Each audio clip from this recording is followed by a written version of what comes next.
ध्यानमूलं गुरुमूर्ति पूजामूलं गुरुपदं मंत्रमूलं गुरुर्वाक्यं मोक्षमूलं गुरुकृपा नहि सत्यात् परं ज्ञानं नास्ति तत्त्वं गुरुपरं यस्मात् परतरं नास्ति तस्मै श्री गुरुवे नमः।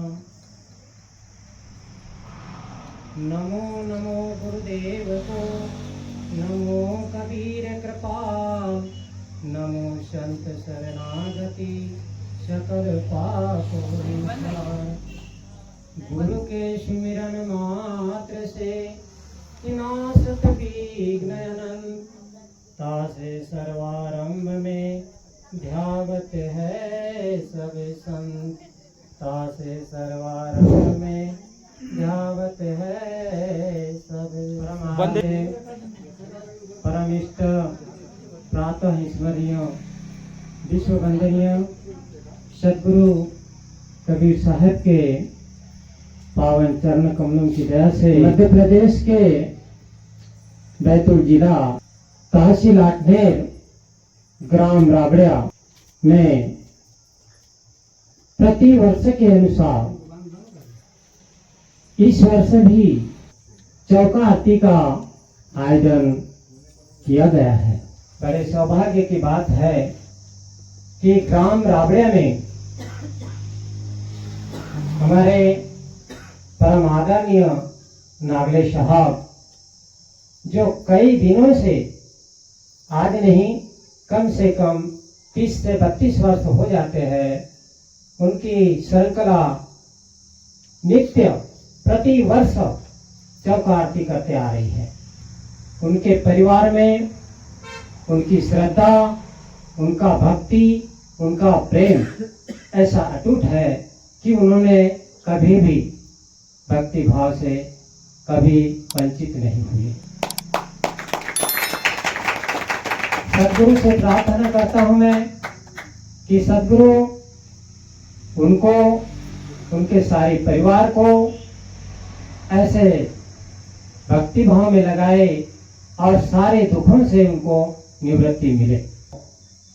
यह कार्यक्रम का आयोजन प्रतिवर्ष होते आ रहा है, लेकिन इस वर्ष जो इस कार्यक्रम का आयोजन हुआ है कुछ बड़े रूप में हुआ है। कहा है कि भक्ति प्रताप से मिटी सकल, धर्मदास की पीर और कोटि जन्म के पुण्य से सद्गुरु मिले कबीर। हो सकता है हमारे परम आदरणीय नागले साहब का कुछ पुण्य प्रताप पूर्व जन्म का रहा होगा और पुण्य प्रताप के कारण ही यह सद्गुरु की भक्ति मिलती है। वैसे सबको नहीं मिलती है। ये आप निश्चित करके जानिए कि यह पुण्य पुण्य पुंज बिन मिलहु न संता और सतसंगति सश्रुति करियंता। यह पुण्य का प्रताप है जो कि आज इतना बड़ा विस्तार यहाँ पर 16 चौका आरती का विस्तार हुआ है। यह 16 चौका आरती का विस्तार यह साधारण विस्तार नहीं है। हो सकता है कि उन्हें उनके जन्म का इतना बड़ा पुण्य रहा होगा जो कि आप सभी को उसी पुण्य के प्रताप से यहाँ पर आना पड़ा। कहने का मतलब है कि जब तक कि हमारा पुण्य का उदय नहीं होगा, भक्ति का उदय नहीं होगा, तब तक कि हमको सद्गुरु की भक्ति प्राप्त नहीं होगी। भक्ति बीज पलटे नहीं, जो जुग जाए अनंत और नीच ऊंच घर अवतरे आखिर संत का संत।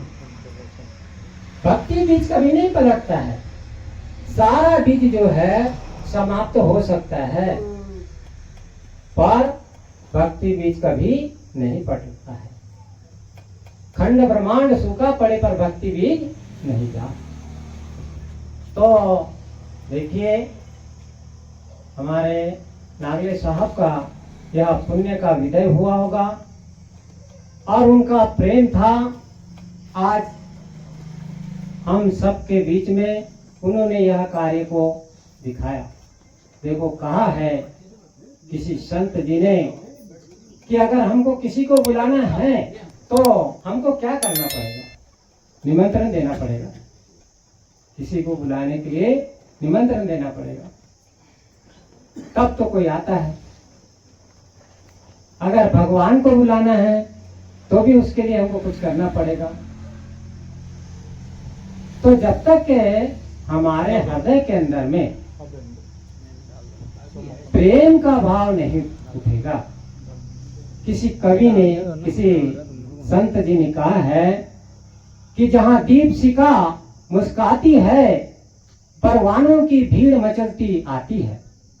जहां दीपशिखा मुस्काती है परवानों की भीड़ मचलती आती है, और जहां कहीं निर्जन में फूल खिल जाए भौरों को चुपचाप खबर मिल जाती है। मेरे बंधु, अगर हमको पतंग को बुलाना है तो अगर हम उनको निमंत्रण देने के लिए जाएंगे तो पतंग आएगी क्या? नहीं आएगी। अगर भौरों को निमंत्रण देने के लिए जाएंगे तो भौरे आएंगे क्या? नहीं आएंगे। उसके लिए क्या करना पड़ेगा कि मात्र इतनी सी बात करना है कि हमको एक दिया जला देना है। क्या करना है? दिया जला देना है। अगर दिया जला दिया तो अपने आप पतंगे आ जाएंगी, उनको बुलाने के लिए नहीं जाना पड़ेगा। अगर भौरे को बुलाना है तो हमको क्या करना पड़ेगा कि हमारे आंगन में हमको एक फूल का झाड़ गुलाब के फूल का लगाना होगा। अगर गुलाब का फूल लगा दिया और गुलाब का फूल अगर खिल गया तो जहां कहीं निर्जन में फूल खिल जाए भौरों को चुपचाप खबर मिल जाती है। भौरे को भी वहां खबर मिल जाती है तो वो चले आते हैं। उसी प्रकार से हमारे हृदय के अंदर में वह प्रेम भावना होना चाहिए। हमारे हृदय के अंदर में वह भक्ति का भाव होना चाहिए, ताकि हमको प्रत्येक प्राणी के लिए हमारा प्रेम हो।